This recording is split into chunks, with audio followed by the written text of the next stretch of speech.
The attacks by the US and Israel on Iran could disrupt global oil and gas output. And shipping was disrupted in the Strait of Hormuz. About 20% of the world's oil and liquefied natural gas flows through the strait every day. Much of that oil, Maria, actually goes to China. China gets somewhere between, let's say, 15 and 23% of its seaborne oil from Iran. Canada has what the world wants. We are an energy superpower. Canada is moving rapidly toward dominating the global energy export market, and this is no longer an exaggeration. As the United States intensifies its strikes against Iran, the Middle East slides deeper into volatility, and China is forced to redesign its entire oil import strategy. A quiet but unmistakable shift has taken place. Canada has emerged as the biggest beneficiary of the global energy restructuring underway in 2026. Most people in Alberta probably know that the Chinese invest largely in our economy, and in oil and gas, their investment is well over $60 billion, which represents almost 50% of all the money that China invests in Canada. While what the fallout of its confrontation with Tehran and Beijing scrambles to secure reliable heavy crude, Canada's position has strengthened on every front. TMX is online, Asian demand is rising, and China's sudden suspension of canola tariffs signals something larger. Beijing is preparing to lean more heavily on Canada, not just for agriculture, but for the energy lifeline it now urgently needs. The most recent U.S.-Israel strikes on Iranian facilities immediately sent shockwaves through the global energy system. Oil prices jumped, tanker insurance costs surged, and fears over the Strait of Hormuz intensified. With around 20% of the world's oil supply flowing through that narrow corridor, even the possibility of disruption creates pressure across Asia. For Washington, this is a calculated show of force. For Iran, it is a direct challenge that demands escalation. But the country with the most to lose is China. Nearly half of its crude imports either come from the Middle East or move through waters now threatened by conflict. At the same time, Venezuela, once China's fallback option for heavy crude, has become far less accessible after falling deeper under U.S. commercial control. Discounts evaporated, Chinese refiners lost patience, and imports slowed to a trickle. With Iran unstable and Venezuela reshaped by U.S. influence, China's entire energy strategy is being forced into revision, and that opens a path for Canada. So why Canada, and why now? China's refinery system depends heavily on processing heavy sour crude. It's the backbone of their industrial output, and it's the reason they invested for years in Venezuelan and Iranian fields. Losing reliability from both producers creates a structural void that not many countries can fill. Canada can. Alberta's oil sands produce one of the largest volumes of heavy crude outside OPEC, and they do so without political turmoil, without sanctions, and without the shipping choke points that plague the Middle East. The expansion of the Trans Mountain Pipeline has been a geopolitical turning point disguised as an infrastructure project. With nearly 900,000 barrels a day now flowing to the Pacific, Canada can supply Asia directly and consistently. Shipping routes bypass the conflicts of the Gulf, shorten travel times, reduce freight costs, and deliver exactly the crude quality that Chinese refiners are built to handle. This is why Canadian exports to China didn't just grow, they exploded. Last year alone, shipments surged more than fourfold, while U.S. crude exports to China collapsed by roughly 60%. China didn't wait for the Iran crisis to adjust. It was already pivoting toward Canadian barrels because the economics and the risk profile made sense. With instability spreading across the Gulf and Iran signaling it may threaten maritime routes, China now faces an immediate question: where can it secure heavy crude without geopolitical risk? The Middle East is volatile. Russia faces sanctions pressure. Venezuela is no longer predictable.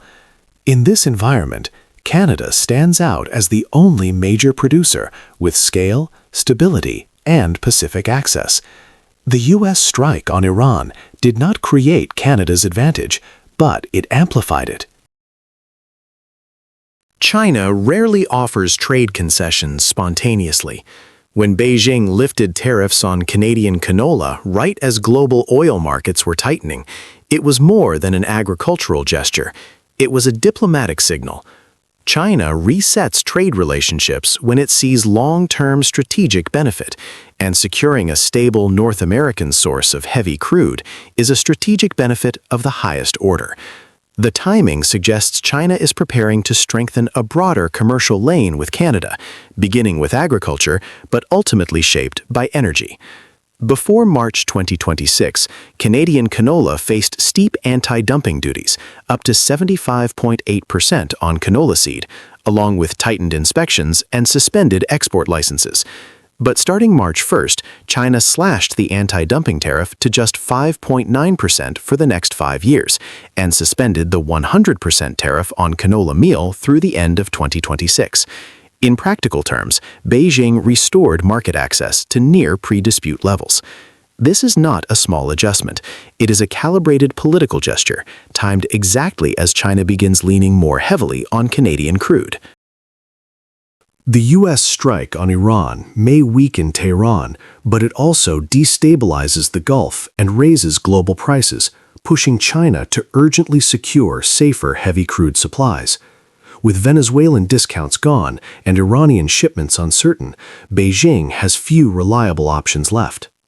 That pressure is driving China toward Canada. TMX offers stable Pacific access. Canada has the exact crude China's refineries are built for, and the supply comes free of sanctions or choke points. It's not a full pivot, but the direction is unmistakable. For Washington, this creates an unintended downside. The more China depends on Canadian barrels, the less leverage the U.S. holds in both energy markets and future tariff negotiations. America may gain a tactical win against Iran, but strategically, it is pushing China closer to the one supplier the U.S. cannot influence: Canada. For Canada, the current turmoil has turned into a strategic advantage. TMX finally delivers the Pacific access needed for Asia-focused exports, and rising global prices strengthen government revenues. China reopening canola access while increasing purchases of Canadian heavy crude shows a clear shift. Canada is becoming a core supplier, not a fallback. Meanwhile, U.S. strikes on Iran, instability in the Gulf, and the loss of discounted Venezuelan barrels have forced China into its biggest supply chain rethink in years. In that recalibration, Canada stands out as the only stable, scalable, and sanction-free source of heavy crude with direct Pacific shipping. A new energy order is forming, and it is forming around Canada's stability, geography, and resources. Canada didn't engineer this moment, but it is rapidly becoming central to how major powers secure their energy future. And that decades-long process of an ever closer economic relationship between Canada and the United States is over. And as a consequence of particularly that last point, many of our former strengths, based on our close ties to America, have become our vulnerability. Canada has just delivered a message it can't walk back from, and Prime Minister Mark Carney chose to deliver it without hesitation. In one of the clearest statements from a Canadian leader in decades, Carney declares that the long era of deep economic integration with the United States is not easing, drifting, or gradually unwinding. It is over. He calls it nothing less than a rupture. For a country whose prosperity has been shaped by access to U.S. markets for half a century, the implications are massive, and the response Carney outlines marks the beginning of an entirely new economic chapter. Carney makes this declaration while presenting his first full federal budget, positioning it as a response to a world undergoing rapid technological shifts and rising geopolitical friction. He warns that decades of growing economic ties with the United States have ended abruptly, and Canada must adapt. At the center of his message is a stark figure. U.S. tariffs and U.S.-driven uncertainty are set to cost Canada 1.8% of GDP, roughly $50 billion, the equivalent of $1,300 for every Canadian. Carney drives the point home with a sentence that would have been unthinkable from earlier prime ministers. Nostalgia is not a strategy. The U.S. has changed, that's their right, but we must respond. His remarks mirror the reality reported by Reuters throughout 2025. President Donald Trump, now in his second term, has entrenched tariffs as the central pillar of U.S. economic policy. Tariffs between 10 and 100% remain in place, and Washington has repeatedly surprised allies by skipping summits, rewriting trade rules overnight, and tying industrial policy directly to domestic political goals. Even the APEC truce with China has left tariffs at historically high levels. In this environment, Carney argues, Canada can no longer assume stability from its closest partner. The economic model based on U.S. predictability is breaking down, and clinging to the past will only deepen the losses. And this is happening fast. This is not a transition, it's a rupture. And it means that our economic strategy needs to change dramatically and rapidly. Carney's use of the word rupture is deliberate. He is signaling that the change is structural and irreversible. U.S. protectionism is now bipartisan, not a quirk of Trump alone. And Washington's reshoring push is pulling investment away from Canada at a pace no government in Ottawa can afford to ignore. He warns that what once gave Canada an advantage, integrated supply chains, easy regulatory alignment, and stable market access, now exposes the country to sudden American shifts. When Washington moves abruptly, Canadian industries feel the impact within weeks, not years. The United States has also become harder to predict. The decision to skip the G20 summit, a sudden round of new tariffs or new subsidies tied to U.S. factory job creation can rewrite economic expectations overnight. For an open economy like Canada, unpredictability is as damaging as tariffs themselves. Carney is essentially telling Canadians this: the era of assuming the U.S. will behave like a stable economic anchor is gone. Carney presents his budget not as a normal fiscal plan, but as a national correction, a blueprint for rebuilding strength at home and reducing exposure abroad. The plan revolves around three major ideas: building domestic resilience, boosting productivity, and diversifying trade. He frames these not as abstract goals, but as necessities for survival in a new global landscape. The push to build at home includes accelerating infrastructure and energy projects and strengthening Canada's manufacturing base. Carney wants the country to regain control over essential production and become less vulnerable to external shocks. This sits alongside his second push, lifting Canada's lagging productivity. Years of slow growth have left Canadian workers at a disadvantage, and Carney argues that shifting toward advanced manufacturing, AI integration, and higher efficiency construction is essential for long-term prosperity. The third idea, diversification, is the centerpiece of his rupture strategy. Carney wants Canada to deepen relationships across Asia and Europe rather than relying overwhelmingly on the United States.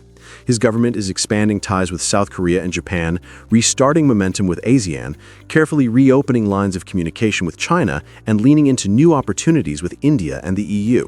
The message is clear: Canada's future markets will not be concentrated in one place. This part of the speech directly responds to one of the most sensitive questions in Canadian politics. Can Canada afford to reduce its dependence on the United States? For Carney, the answer is no longer optional. The dependence has already become a liability. Carney's declaration has reshaped the country's internal political debate. Business leaders are split. Some welcome diversification, seeing Asia's demand as an opportunity. Others worry about losing frictionless access to the U.S. market. Carney counters by stressing the size and depth of Canada's domestic financial system, its pension funds, banks, and institutional investors, arguing that if government sets stable rules, investment at home can surge. The opposition insists that Carney's rhetoric risks antagonizing Washington and making Canada's situation worse. But supporters argue that the rupture is a fact, not a choice.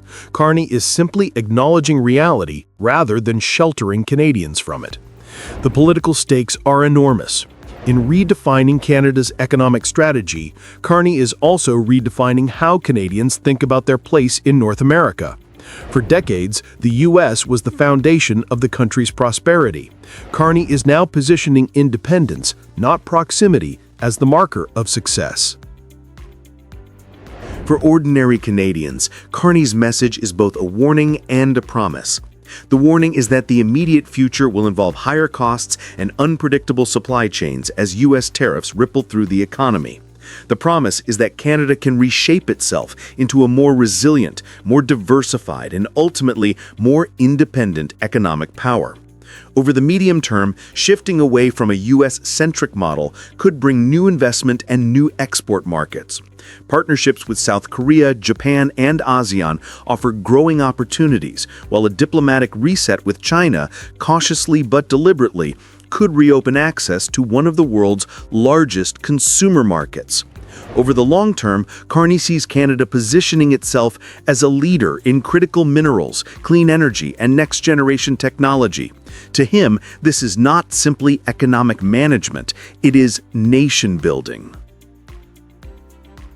Carney's declaration marks a moment of national reorientation. He is telling Canadians that the economic world they grew up with is gone, and the country must build a new one fast. Whether his strategy becomes a success story or a difficult transition will depend on how quickly Canada adapts, and how convincingly it can build strength outside the shadow of U.S. unpredictability. But in Carney's view, the rupture has already happened. The only question now is how Canada chooses to move forward.